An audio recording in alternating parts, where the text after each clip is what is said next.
आज जे प्रचंड जे अस्मान संकटवरून आलेले त्याचं थोडेही लक्ष सरकार देत नाही. पक्षाचा विजय असो, शेतकरी कामगार पक्षाचा विजय असो, भारतीय कम्युनिस्ट पक्षाचा विजय असो, लाल बहुतेक की लाल बहुतेक की. महाराष्ट्रामध्ये ओला दुष्काळ जाहीर झालाच पाहिजे. कुंभमेळ्याला 17,000 कोटी आणि शेतकऱ्याला 2250 कोटी चालणार नाही.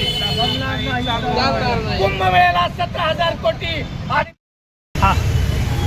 आज मराठवाड्यासह महाराष्ट्रामध्ये ओल्या दुष्काळाची परिस्थिती निर्माण झालेली आहे आणि या परिस्थितीमध्ये आज आम्ही शेतकरी कामगार पक्ष आणि भारतीय कम्युनिस्ट पक्षाच्या वतीनं धाराशिव जिल्हाधिकारी कार्यालयासमोर तीव्र निदर्शनं करत आहोत. सरकार या महाराष्ट्रात आणि केंद्राचं सरकार महाराष्ट्रातल्या आणि मराठवाड्यातल्या शेतकऱ्यांची चेष्टा करत आहे. मराठवाड्यासह महाराष्ट्रामध्ये जी ओल्या दुष्काळाची परिस्थिती निर्माण झालेली आहे, या शेतकऱ्यांना जाहीर जेवढी जास्त मदत अपेक्षित होती तेवढी मदत या सरकारनं दिलेली नाही आहे.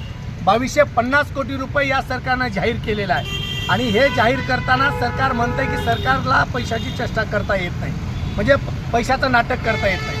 खऱ्या अर्थानं नाशिकला जो होणारा 27वा कुंभमेळा, त्या कुंभमेळ्याला केंद्र आणि राज्य सरकारनं मिळून 17,000 कोटी रुपयाचं पॅकेज जाहीर केलेलं आहे आणि मग महाराष्ट्रातला शेतकरी जर संकटात असेल तर त्या शेतकऱ्यांना केवळ 2250 कोटी रुपये का, हा प्रश्न आम्ही या डाव्या पक्षांच्या वतीनं सरकारला विचारत आहोत. काल या मराठवाड्यात आणि धाराशिव जिल्ह्यामध्ये मुख्यमंत्री आले, दोन्ही उपमुख्यमंत्री आले. ते शेतकऱ्यांना सांगतायत की शेतकऱ्यांना जर प्रश्न विचारला सीएमला तर ते म्हणतात की तू राजकारण करू नको.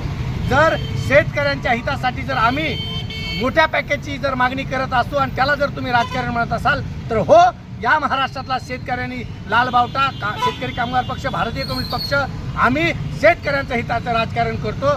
तुम्ही जे राजकारण करताय, तुम्ही मताचं राजकारण करताय. तुम्हाला उद्याच्या येणाऱ्या बिहार निवडणूक आणि इतर सगळ्या निवडणुकीसाठी मतांची बेरीज करायची, तुम्ही मताचं राजकारण करताय.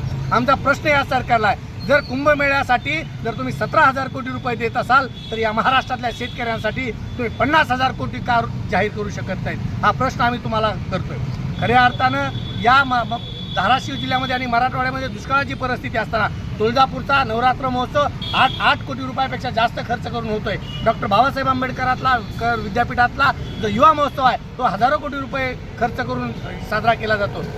शेतकरी आणि शेतमजूर या संकटात असताना हजारो कोटी रुपयांची उधळण सरकारचे प्रतिनिधी स्वतःची जाहिरातबाजी करण्यासाठी करतायत आणि म्हणून त्या जाहिरातबाजीवर प्रश्न निर्माण करत आम्ही या नेत्यांना आवाहन करतो की तुम्ही स्वखर्चातून करू नका, सरकारला शेतकऱ्यांवर शेतमजुरावर पैसा खर्च करण्यासाठी मजबूर करा.